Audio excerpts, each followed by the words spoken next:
Good morning vlog, kind of. Hello, how are you guys doing? This is gonna be not so much a vlog, more so talking about the composting toilet I put in to my bathroom now almost a month ago. I showed it to you guys when I was in Arizona. I just showed the box literally like when I picked it up, but I wanted to obviously use it, get it installed, get like some of the kinks worked out before I made a video on it, because I personally don't have any experience with composting toilets, especially converting from a black tank to a composting toilet. So I wanted to make sure I got everything kind of fleshed out before I decided to speak on it. I know this is where a lot of people are trending these days, especially with how expensive it is to rent. So the motivation to get on the road is to boondock more. So you're saving money by not paying then for camping all the time and then not having to dump your tanks as much, which is obviously a major benefit of not using your black tank for waste.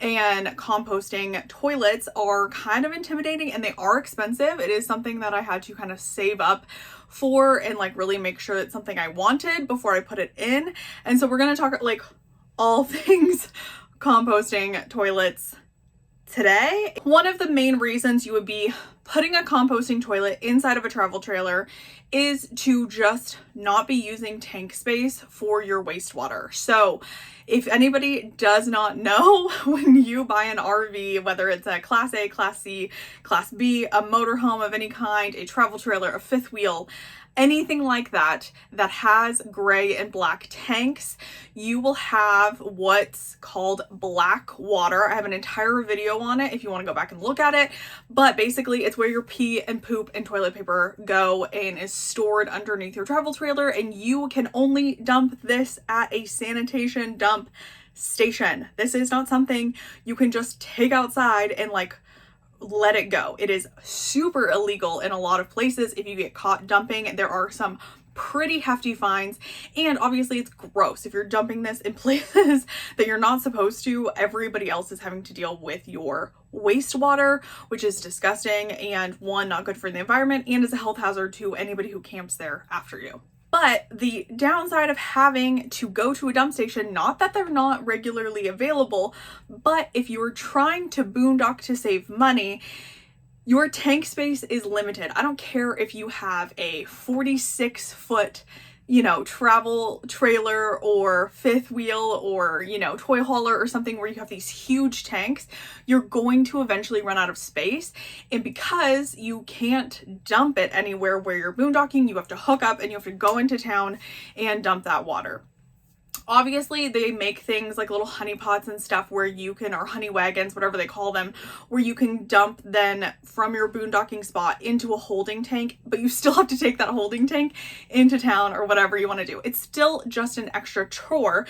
So after a while, if people want to boondock, which is where you're camping on public land most of the time, where you don't have any hookups for sewer, water, electric, etc., people want to move towards a composting toilet because your poop and your pee then are separate, so it doesn't create sewage.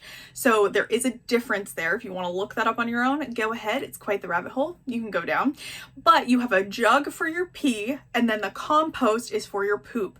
So because they are separate, it does not smell as much, and you can then bag up your poop with whatever you're using to compost and safely throw it in a dumpster, and then you can pour out your pee. Some people still go to a dump station to do that. Living on the road and camping, I don't think it's much different than just popping a squat outside. So I still walk as far as I can from an established campsite. Even when you're boondocking, if you've ever been out boondocking, there's spots that people use all the time that have fire rings and stuff in them. I'm not dumping my pee like in the fire ring that somebody's going to be using next. I walk out as far as I can. Even out in the desert, I try to find like a tree or a bush or something that can like soak up the urine then. And I'm not just like leaving it out for everybody to smell and everything like that. So there are ways that you can then get around having to fill your tanks. So instead of having everything just marinating in a black tank for 2 weeks, you can every few days then just dump out your pee jug.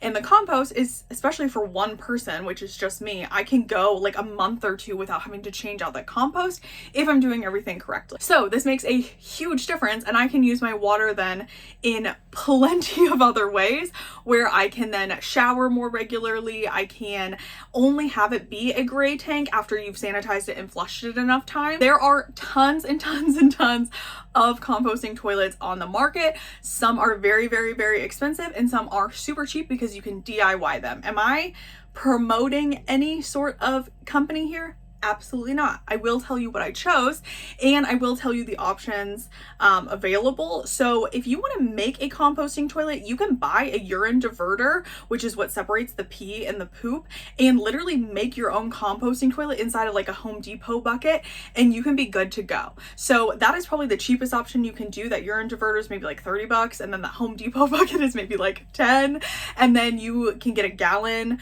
jug from like a water, run that you've done, and divert your urine into the water jug, and then have the compost in a plastic bag or something in the back of the Home Depot toilet, and you can have that completely set up and ready to go, and that be your composting option, especially if maybe you are just a weekend warrior or something like that, and it's not for full-time use, and you maybe can't justify the expense of some of these other composting toilets.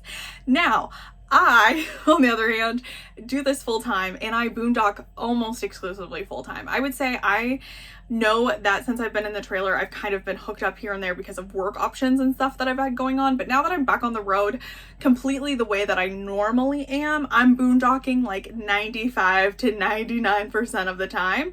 And so dropping $1,000 on a composting toilet may seem excessive, but it is saving me a lot of time, money, energy, and just mental stability at this point. And now that I've been using it, I think it is 100% worth the money, but I know that that is not everybody's option. And even just if you look back at my channel from a couple years ago, it wouldn't have even been a consideration that I could have made. So I understand that completely.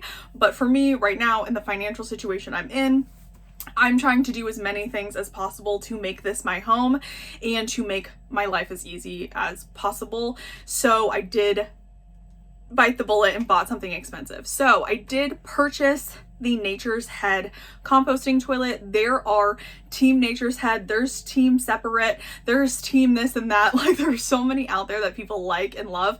And I think it's just kind of up to each person of what design you want, what height you want, how you want it to look, the pee jug gallon amount. I can't recommend any other brand because I've literally only used this one. I haven't even used a friend's or this or that. It's just, I did my own research. I figured they've been around for a long time. They have a great warranty. They have great customer service. Why not go with it? So obviously I had to then take out my RV toilet, the one that it came with. And I know that this seems like it would be complicated, but it's literally like your toilet at home. It's only held down by like 2 bolts and like some sealant around the bottom. It works exactly the same pretty much as like a home plumbed toilet, except for it's plumbed into a black tank and not to like your home plumbing system. But you literally just undo the 2 bolts and you can pull the whole toilet off. Obviously then you have a hole that goes straight into your black tank, but it's really easy to get rid of. I don't know if this is going to be controversial or not, but I just put that toilet in a dumpster.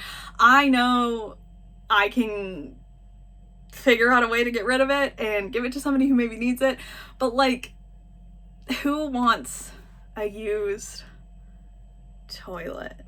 There's no way to get that clean. Not on the inside. I have no interest in it. It went into the Nature's Head box and it went into the dumpster, and that's where it went.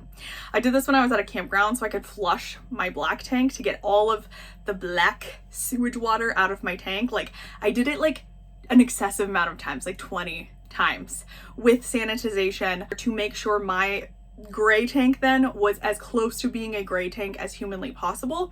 So when I took out that toilet, they had dumpsters at that campground, so I could just throw it away and be done with it. You're left with then the flange that goes around your black tank. And for a while, I didn't know how my black tank was set up underneath. I didn't want to pull that piece out in case there was nothing connecting the black tank to the bottom of my trailer. And until I could verify that that was the case, I just left that black piece there, and I bought 2 step aerobics steps from Walmart to cover that so the toilet could sit flat on top of it. And so this is how I used it up until like a week ago, and it worked just fine. It just sat right on top and it was totally fine. I could still shower in there. The steps are plastic, so I could get everything wet when I was showering. Totally worked. The other part of it is that you do have to vent the composting toilet because you need to run a fan, an exhaust fan. It's pulling out moisture out of that compost to keep everything going, and so it doesn't get too wet in there in case any pee goes in there, in case you have diarrhea or more wet waste that's happening. You want to keep that dry because that's what keeps the smell from smelling. So I chose to use coconut coir, however you say that, coconut coir. People use peat moss, people use like sawdust chips, like other things that they mix in with that, and I just chose coconut coir because that was what was accessible to me. And then I also mixed in some coffee grounds. I just got some like cheap coffee from Walmart and mixed in some coffee grounds to help the smell, especially right at the beginning when you're first starting the compost. And honestly, I can't say that it smells less, but it does not smell like poop or farts or sewage or anything like that. It just smells kind of like dirt, but there's dirt in the back of your toilet. So there is a smell, but it's not a bad smell. It just smells like earthy. I don't know how to describe it, but it's not a bad smell. It's not something you feel like you need to cover up. And obviously if you're putting coffee in there, it smells then like coffee for like a week. So you don't have to worry about that. So I think a lot of people think things like that smell. Honestly, the pee smells more than anything, especially if you're dehydrated. The pee stinks. And so I also have just an old cleaning bottle that has vinegar and water in it, and that's what Nature's Head recommends, and that's what pretty much everybody recommends.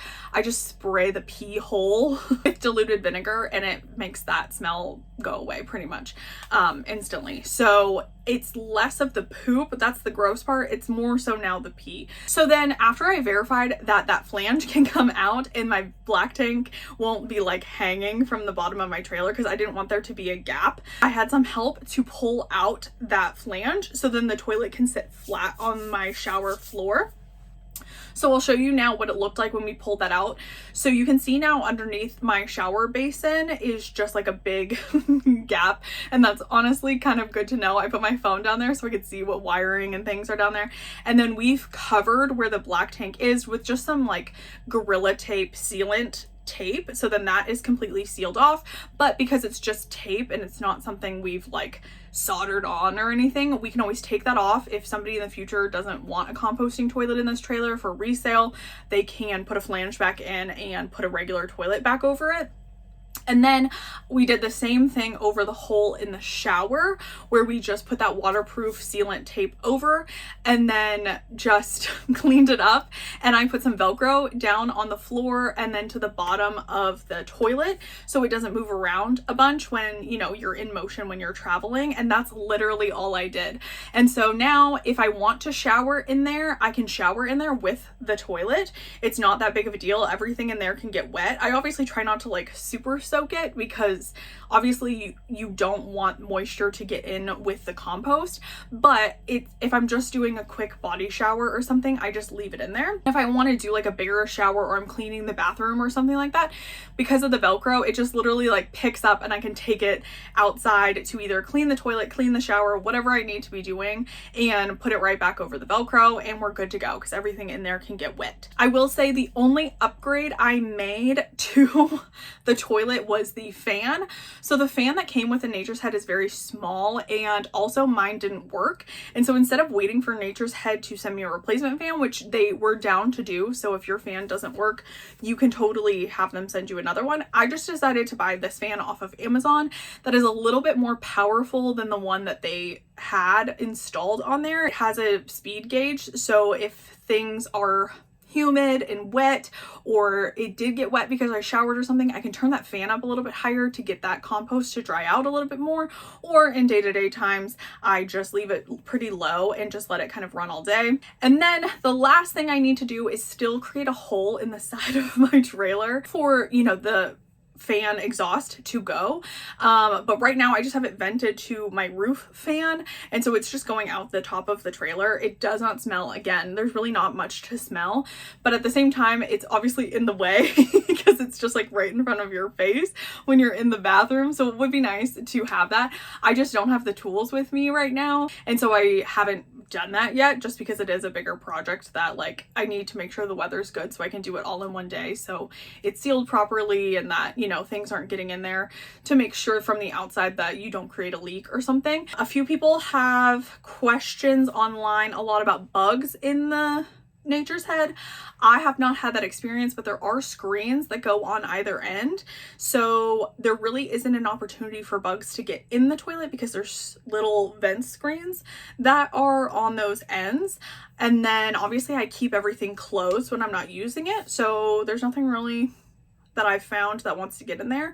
Plus, if I ever vent it to the outside, I'll put just like a little mosquito netting mesh or whatever on the outside so it doesn't so nothing can get in.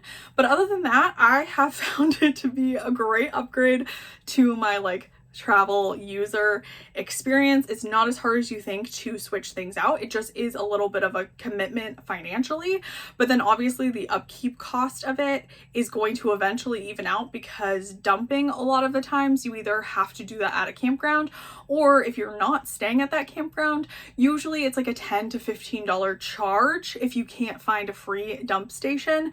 So yeah, it's going to take me a long time to even out that $1,000, but at the same time, I'm also calculating in time spent hooking up the trailer, looking for a dump station, having to leave campsites early, etc.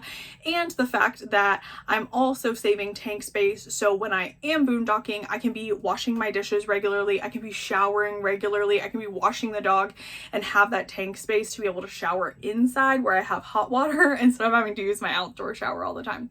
So that's kind of my rundown on the Nature's Head. If you guys have any more questions, you can leave them below. I'll try to answer as many as possible. But like I said, I'm not super committed to one brand or one way of doing this. It's just really not that hard of a transition as you would think. It's just mostly getting used to peeing and pooping a little bit differently, and it's really not been that hard, especially because I've done so many different methods of peeing and pooping since I've been on the road, if you've watched this channel.